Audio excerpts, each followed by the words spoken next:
En este vídeo vamos a ver las principales familias de materiales que se emplean en estructuras aeronáuticas. Desde un punto de vista histórico, el empleo de diferentes materiales ha cambiado bastante a lo largo de los últimos 50-60 años. ¿Vale? Por ejemplo, aquí tenemos un par de ejemplos. A la izquierda tenemos un Boeing 737, diseñado inicialmente en la década de los 60, y vemos la composición de materiales, el porcentaje de materiales que lo componen. Tenemos un 80% de aluminio y luego tenemos otros metales como el acero, el titanio, algo de materiales compuestos en este 3% en verde, e igualmente para otro modelo como es el Airbus A340, mucho más reciente, de la década de los 90, ese porcentaje de aluminio sigue siendo bastante alto, cerca del 70%. Vemos como materiales como los materiales compuestos, especialmente de matriz polimérica, reforzados con fibras, ocupan ya cerca del 20%. Pero si nos vamos a modelos aún más recientes, como el 787 de Boeing o el 350 de Airbus, alcanzamos porcentajes del 50% ya en materiales compuestos que son aún más ligeros que el aluminio. Todo ese gran porcentaje que teníamos de aluminio ahora lo están ocupando a día de hoy los materiales compuestos, que como decimos nos permiten rebajar todavía más el peso de la aeronave. En estas líneas del tiempo vemos la evolución histórica de los materiales en la industria aeronáutica. Tenemos en primer lugar la madera, con la que se empezaban a fabricar las primeras aeronaves a principios del siglo XX. A continuación fueron apareciendo las aleaciones metálicas, especialmente aleaciones ligeras como el aluminio o el magnesio, hasta llegar a aleaciones de titanio o superaleaciones para los motores, cuyos componentes tienen que soportar muy altas temperaturas y cargas mecánicas al mismo tiempo. También tenemos el desarrollo de aceros de alta resistencia, que por ejemplo vimos que se utilizaban en trenes de aterrizaje. Finalmente, mucho más reciente, los últimos diríamos 50-60 años, han aparecido otro tipo de materiales que son los llamados materiales compuestos. Y en este sentido destacan los polímeros reforzados con fibra, los que todos conoceremos como fibra de vidrio o fibra de carbono, en los que la matriz, la fase aglomerante, es un polímero, es una resina.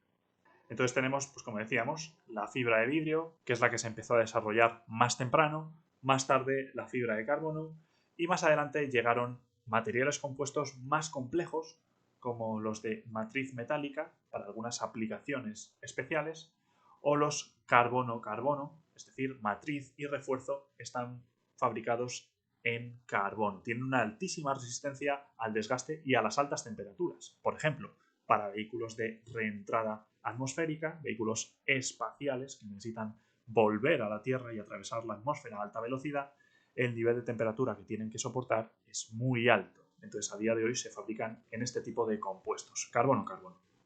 Y más recientemente tenemos el desarrollo del GLER, que luego veremos más adelante, que es un material compuesto y además es híbrido. Vamos a hablar brevemente de algunos de estos materiales.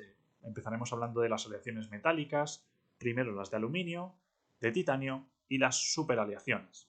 Y en segundo lugar hablaremos de los materiales compuestos, en concreto de los compuestos reforzados con fibras y de algunos nuevos avances en esta familia de materiales. Comenzando con el aluminio, algunas de las propiedades más importantes del aluminio son su baja densidad, 2,7. Solo el magnesio es más ligero que el aluminio en cuanto a aleaciones estructurales. Esta baja densidad provoca que sus propiedades específicas sean muy elevadas, es decir, su rigidez partido por su densidad es muy alta y su resistencia partido también por su densidad es muy elevada, porque esta densidad, este valor que tenemos en el denominador, es muy bajo. También presenta una buena conductividad eléctrica y térmica. Es relativamente resistente a corrosión generalizada. Ya veremos en el tema del aluminio en qué consiste este tipo de corrosión. Sin embargo, una de las principales limitaciones de este material, del aluminio, es la baja temperatura de fusión, apenas algo más de 600 grados centígrados. Como vemos, el aluminio se ha venido utilizando tradicionalmente mucho en estructuras aeronáuticas, estamos aquí hablando de los años 60, 70, 80, y más recientemente, a partir de la década de los 90 y el 2000, su uso ha ido decayendo en favor de los materiales compuestos de matriz polimérica, como veíamos antes. Aquí abajo tenemos las principales series, es decir, tipos de aleaciones de aluminio. En el eje vertical tenemos representado la resistencia última a tracción, típica de estas aleaciones, el mínimo en naranja y el máximo en azul, porque como veremos más adelante tenemos una gran variedad de aleaciones y tratamientos térmicos dentro de estas aleaciones. Y de todas estas, las que más se utilizan en el sector aeronáutico son las series 2000 y las series 7000. ¿Vale? Endurecidas por precipitación, la serie 2000 está aleada con cobre y la serie 7000 tiene como aleante principal el zinc. Y vemos como las resistencias que pueden alcanzar son incluso superiores a las de la serie 2000. Continuando con las aleaciones metálicas, vamos a hablar del titanio. Si nos fijamos en la densidad del titanio, es algo superior a la densidad del aluminio, pero sus propiedades mecánicas son muy superiores. Tanto su rigidez como su límite elástico o su resistencia es muy superior a la del aluminio. Es mucho más resistente a corrosión que el aluminio, no solo a corrosión generalizada, sino también a corrosión galvánica. Ya veremos en qué consisten estos fenómenos. También tiene un buen comportamiento a termofluencia, es decir, es capaz de soportar cargas mecánicas a una temperatura relativamente elevada y durante largos periodos de tiempo. Eso es lo que quiere decir fluencia, mantener una carga sostenida en el tiempo. Si nos fijamos aquí a la derecha, veremos el uso del titanio en diferentes modelos, en diferentes aeronaves, destacando su utilización en el sector militar. Ya decimos, por esas grandes propiedades que presenta. ¿Dónde encontramos titanio en nuestro avión? Bueno, pues podemos encontrarlo en los trenes de aterrizaje y en los componentes para motores. ¿En qué componentes? Pues como veíamos antes, en la fase de compresión, en la fase del compresor, que es la zona del motor que no se ve sometida a temperaturas tan altas como la cámara de combustión o la turbina.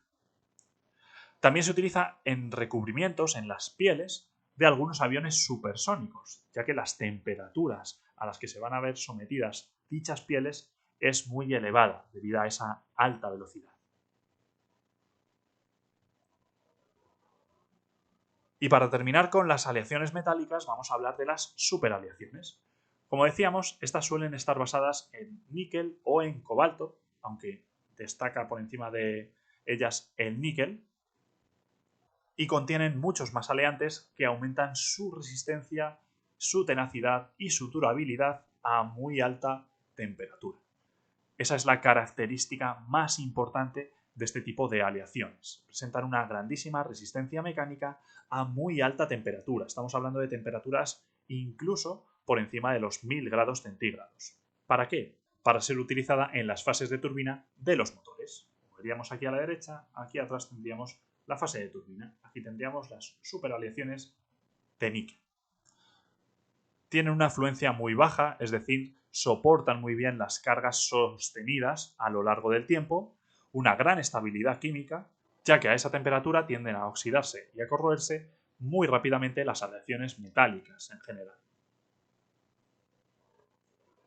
Y como decíamos, este tipo de materiales solo se utilizan en las etapas de turbina del motor, ya que son materiales relativamente pesados, entonces no merece la pena utilizarlos en ninguna otra parte. Aquí a la derecha, en este gráfico, vemos cómo es la resistencia específica de algunas aleaciones con la temperatura. Vemos cómo a determinadas temperaturas ya relativamente altas, incluso las aleaciones de titanio o los aceros pierden gran parte de su resistencia mecánica, mientras que las aleaciones de níquel son capaces de mantenerla durante un rango de temperaturas aún más alto. Finalmente, como decimos, terminarán perdiendo esa resistencia, pero son capaces de alcanzar temperaturas más altas. Y para este tipo de aleaciones, junto con el desarrollo de la ciencia de materiales, de estas superaleaciones, también tenemos desarrollos en recubrimientos cerámicos y sistemas de refrigeración, como decimos, para esa aplicación que son los álabes de turbina dentro del motor. Pasamos a hablar de los materiales compuestos, los materiales que han revolucionado el sector aeronáutico en las últimas décadas, especialmente en los últimos 30 años si hablamos de aviación civil. Como comentábamos antes, los más habituales son los de matriz polimérica reforzadas con fibras largas, generalmente de carbono, aunque también encontramos fibras de vidrio. Este tipo de material se caracteriza por una bajísima densidad, estamos hablando de densidades de en torno al 1,5, 1,7, 2 gramos centímetro cúbico, con lo cual está incluso por debajo del aluminio.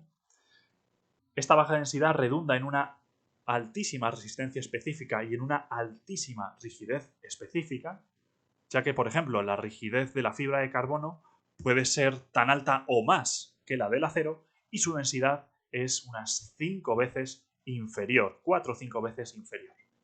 También tienen un muy buen comportamiento a fatiga, resisten bastante bien también la corrosión, la estabilidad térmica es muy buena, aunque al tener una matriz polimérica no pueden ser utilizados en aplicaciones a alta temperatura, por encima de los 200 grados ya empiezan a presentar problemas.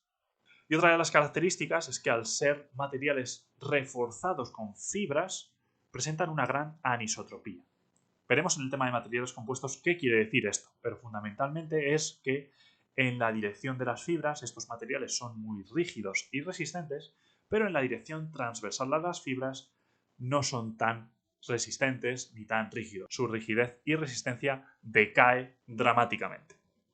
En este gráfico se comparan la rigidez específica a la izquierda y la resistencia específica de diferentes materiales, ¿vale? Los puntos rojos son la resistencia específica y las barras azules son las rigideces específicas. A la izquierda tenemos algunas aleaciones metálicas de acero, aluminio, titanio y magnesio, viendo qué valores específicos tan bajos tienen comparados con algunos materiales compuestos como la fibra de vidrio tipo E, el carbono de alta resistencia, high strength quiere decir, el carbono de alto módulo, high modulus, aquí lo vemos, la barra azul está por encima del punto rojo, y en la de alta resistencia es el punto rojo, la resistencia específica, la que está por encima de la rigidez específica.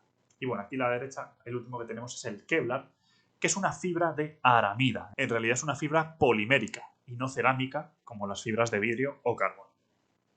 En estas dos imágenes vemos un par de ejemplos de cómo podemos encontrarnos estos materiales compuestos para la fabricación de componentes. Pues a la izquierda tenemos un preimpregnado, es decir, fibra y resina polimérica están unidas y tendremos que cortarlo y disponerlo como queramos para posteriormente curarlo y que endurezca para tener nuestro componente final. Y a la derecha tenemos un tejido seco. Es exactamente eso, es un tejido de fibras de carbono al que tendremos que aplicar la resina y posteriormente curar. Y por último, con esto terminamos el tema, tenemos nuevos materiales o nuevos avances en este campo de los materiales compuestos. Vamos a hablar del GLER. El GLER es un laminado híbrido. ¿Qué quiere decir híbrido? Bueno, pues es un laminado en el que mezclamos o combinamos láminas de fibra de vidrio, es decir, láminas en las que tenemos fibras de vidrio y resina polimérica con láminas de aluminio, láminas metálicas.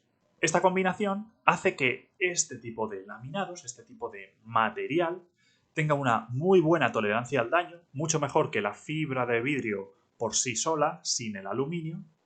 También tiene una muy buena resistencia a corrosión, es resistente al fuego gracias al aluminio y su densidad es menor que la del aluminio, ya que la densidad de la fibra de vidrio con resina es menor que la del aluminio, con lo cual podemos reducir ligeramente su densidad. Y este tipo de material o este tipo de combinación de materiales se llevó a cabo gracias al desarrollo en el programa 380 de Airbus.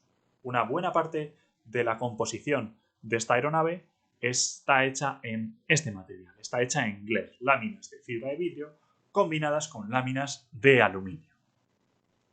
Y con esto terminamos este tema.